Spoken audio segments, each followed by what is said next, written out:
Once upon a time, in a small village nestled between rolling hills, there lived a young man named Elias.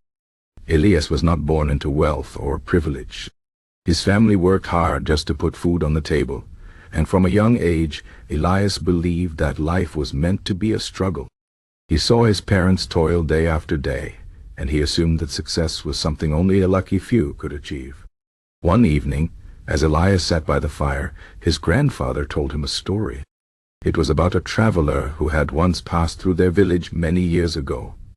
This traveler was not rich, nor was he powerful, but he carried himself with a quiet confidence that made people stop and listen when he spoke.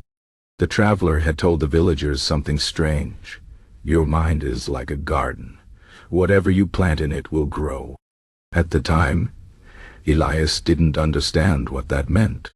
But as he grew older, he began to see the truth in those words. Elias realized that his thoughts were shaping his life. Every time he told himself, "I will never be successful," he was planting a seed of doubt. Every time he said, "Life is too hard," he was watering that seed, making it grow stronger. His mind was filled with weeds, negative beliefs that choked out any hope of success. But if the traveler was right, then Elias could change his life by changing his thoughts. So Elias decided to try something new. He began by paying attention to the words he spoke to himself. Whenever he caught himself thinking, "I can't do this," he would stop and say instead, "I will find a way." At first it felt silly. His old habits of doubt were strong, and the new thoughts didn't feel real. But he kept at it, day after day. He also started reading books. Not just any books, but stories of people who had overcome great difficulties. He learned about philosophers like Seneca, who taught that our greatest power lies in our ability to control our thoughts. Seneca wrote, "We suffer more in imagination than in reality."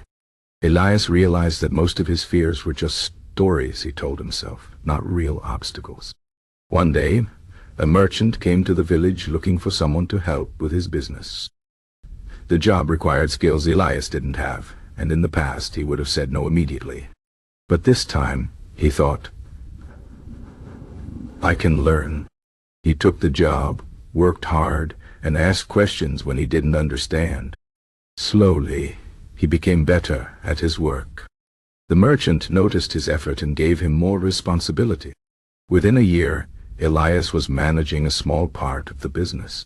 His success didn't come from luck or magic. It came because he had reprogrammed his mind. He had replaced doubt with determination, fear with curiosity, and excuses with action. He learned that success was not about waiting for the right moment. It was about creating the right mindset. Years later, Elias returned to his village a changed man. He had built a life he once thought was impossible. When the young villagers asked him how he did it, he told them the same words the traveler had once spoken. "Your mind is like a garden. Plant wisely." And so, the lesson remained. Success begins in the mind. If you want to change your life, you must first change your thoughts. The world may throw challenges at you, but how you respond, what you believe about yourself, determines whether you rise or fall. Elias' story was proof that even the most ordinary person could achieve extraordinary things by mastering their own mind. The key was simple, but not easy. It required patience, discipline, and the willingness to question every negative thought. But for those who dared to try, the rewards were limitless.